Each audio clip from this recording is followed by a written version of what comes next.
Hello, Enid. Welcome to another City Update. I'm your host, Derrick Silas, the Director of Communications for the City of Enid, and with me today is the Assistant City Manager, Scott Morris. Welcome, Scott. You bet. As always. It's great to be on the show. Yes, and I know this is the month we have called the budget month for the City of Enid. We had a calendar put out earlier this month, and we've been doing budget discussions and hearing. Tell us what's up for this week. Yes, we've had several budget meetings. We had two last week, Tuesday and Thursday last week, and I believe that we have all of the questions answered about this upcoming budget. And so tomorrow night, the 18th, at our 6:30 regular meeting, pending questions being answered, we will be approving the 2021-2022 fiscal budget. So that's what we're going to be doing for the budget. If we need to have another meeting for some reason, we've got that scheduled for Thursday the 20th. But if things go according to plan, we'll be approving next year's budget tomorrow night. Okay. So what's on the study session for tomorrow night? Okay. So for the study session tomorrow night, we will have finance there, and Jennifer in accounting will be answering any questions that the mayor and commissioners may have regarding next year's budget. Just make sure there are no unanswered questions. And after that, we're going to have a discussion with Everett Glenn and be talking about our streets and different updates from streets and repairs that are being made throughout the city of Enid. Very good. And I know following that, we'll have the commission meeting. On the commission meeting agenda, tell me a few things that's going to be going on. You bet. We've got our our regular meeting where we have usually animal welfare is there. They have a pet up for adoption. We have a few other proclamations and things of that sort. We have a few boards that we'll be filling vacancies on. One of them is the Board of Adjustment. Mm-hmm. One of them is Parks and Recreation Board, the Parks Board, and the PACE, the Enid Arts Public Arts Commission. Public Arts Commission, yes. Thank you. Yeah. I have one of those days today.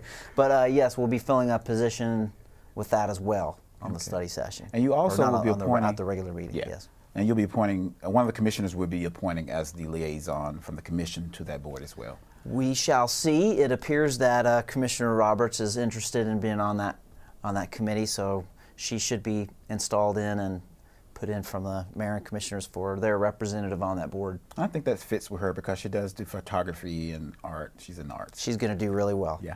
Yeah. I know also the director of the Visit Enid is going to be leaving, Marcy Jarrett. Yes, she is. You know, that is one of the proclamations that I failed to go over, but Marcy has been with Enid for quite some time, and she's really worked hard to put Enid on the map, and she continues to try to get people interested in coming to Enid and visit our city and get involved in the great things that we have going on. So she's going to be moving on, and we want to take a minute to congratulate her on the hard work that she's put in. And thank you, Marcy. We've had some experiences together. We went through Leadership Greater Enid, class of 20. Got to give a shout out to all of us class of 20 people out there. So Marcy was in my class. Okay. And I know there's going to be a community development section on this council meeting. Yes. At our last meeting, we had our first set of hearings to change two street names. Mm-hmm. So a number of years back, about a year and a half, 2 years ago, there was a tragedy at Vance Air Force Base, mm-hmm. and there were two pilots that gave their lives in action, and we want to honor those guys and rename Gott Road, which is the main entrance to Vance Air Force Base. That will be called Kincaid Road, and he was the instructor pilot on that. And the other one is going to be named Wilkie Way, and that will be the section of Cleveland from Southgate to the Commercial Gate. That section of street will be renamed Wilkie Way. And so the second and final hearings for those two street names will be tomorrow night, and then immediately after those hearings, there'll be a vote from the mayor and commissioners to officially change the street name on both of those streets. Okay. There will actually be, during Memorial Day weekend, there will be a ceremony at Woodring Municipal Airport, an unveiling of those signs. So, very good. yes. Also on there, this is a time where engineering submits a lot of a lot of different projects. Yes, there are 26 consent items, I believe, and most of them are engineering projects. There are a lot of good projects that are getting approved. Normally that happens, there's a lot of planning, there's a lot of work that goes into, and then just throughout the year there's so many different things that change that by the end of the fiscal year we're trying to allocate the rest of the money that needs to be spent on some of these projects and get them underway. So they've been very busy having bid openings and doing those kind of things, and so there are a lot of consent items with more construction projects for Enid, so that's great. And in the budget, actually, we'll go back to the beginning of the meeting. Throughout tomorrow night's meeting, in administration and for EMA and for all of the other authorities, there's a budget item where basically the mayor and commissioners will be approving that portion of the budget. And in next year's budget, the 21-22 budget, as far as capital improvement projects, money to be spent on streets, it may be the highest year ever that we've spent on money for streets. Certainly in the last 10 years for sure. Usually, I think we're spending over $9 million just on streets alone in next year's capital improvement budget. So, very good. Great job for our staff, our city manager Gerald Gilbert, and the mayor and commissioners for making that a priority, and seeing the needs that we have some challenges, just like most cities do, for streets, and we're trying to meet those as best we can. So that is a part of the budget. So very good. Very good for that. And as you said, if we need a follow-up meeting on Thursday, that we'll have that available. We'll have another meeting if we need to. That is not the plan, but Yes. it is a backup plan, yes. Yes, very good. Okay. As far as quality of life in Enid, the splash pads actually opened early. Well, one of them, Champion, this Saturday, that's good, very good thing. Yeah. We are working on getting the Hoover splash pad open by around the 1st of June, we hope. There was another part we needed to order to get that one up and running, but we went ahead and decided, hey, let's go ahead and open up Champion. So we did. And the Champlain pool should open around the 1st of June as well. Yes, and I know that would also help some school activities. I think we're wanting to use the splash pad as well. And I just want to remind the residents, and we can talk about every year we do the annual fire hydrant flow testing. And as you can see on the screen, these are the areas that they will be in this week for testing. So, and just remember, well, Walmart, Lowe's, and Oakwood Mall are some of the bigger names that people would know, but some of your streets, they'll be flow testing those. And if there are sediments in the water, we always give them a tip, the residents a tip. That's right. If you would just simply go out to your outside faucet, turn that on, let it run for several minutes. If there's any discoloration in the water, it should run out of your faucet quickly, and then you can shut that off, and that's the best way to do it. If you use your kitchen faucet, you can do that, but most faucets on the inside have those little aerators, and you could plug those up with sediment, so it's just better to go outside and use your outside hydrant to do that. Okay, very good. This May the 24th, we are accepting applications to be on many boards and commissions. The Fire Civil Service is looking for a board member. The Board of Directors of Enid Public Library is looking for a board member. And the VDA, the vacancies are for an at-large member and then one that is a retired member of the U.S. Air Force. And I think those are due May 24th. And residents who are interested can go to enid.org/boards. And I think they are going to assign people to that or vote someone in for those probably in June. Should be, yeah. Okay. And also, one thing I want to remind residents about, if you know anybody who's demonstrated a lifetime of service to the community or have made an extraordinary contribution or act of selflessness for Enid, we are open to the Enid Walk of Fame. Nominees are being accepted until July 16th. If you want to go see those to get an idea, just walk through the Stride Bank Center in that west hallway, and there, here on the screen here, there's some of the prior recipients of that honorees, and there are some outstanding people that have given to our community that have made that list, and so I'm sure there may be a few others that people have in mind. So we'd love to hear about it. Yes, and I think the mayor, we always award one that is alive and one that is deceased every year, at least 2 every year.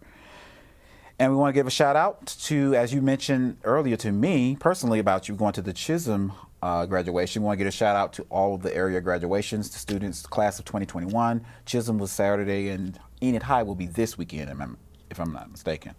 It is this weekend. Yes. My youngest is a senior this year, and Oh, okay. Yes. and so it is this weekend. I was at the Chisholm graduation last Saturday morning, and I believe OBA already had their so congratulations to all the seniors out there. I thought I was kind of ready to be an empty nester. I thought I was ready to just, he's gone, but man, as it's getting closer, I'm not sure I'm quite ready yet. Yeah. That's the way it is as being a parent. I had a little harder time at church this Sunday morning than I thought I would, and I don't know. I guess it sneaks up on us. Because he's part of your team there. Yes, he is. Drummer and guitar player. Yes, he is. Yeah. Okay. Yes. Okay.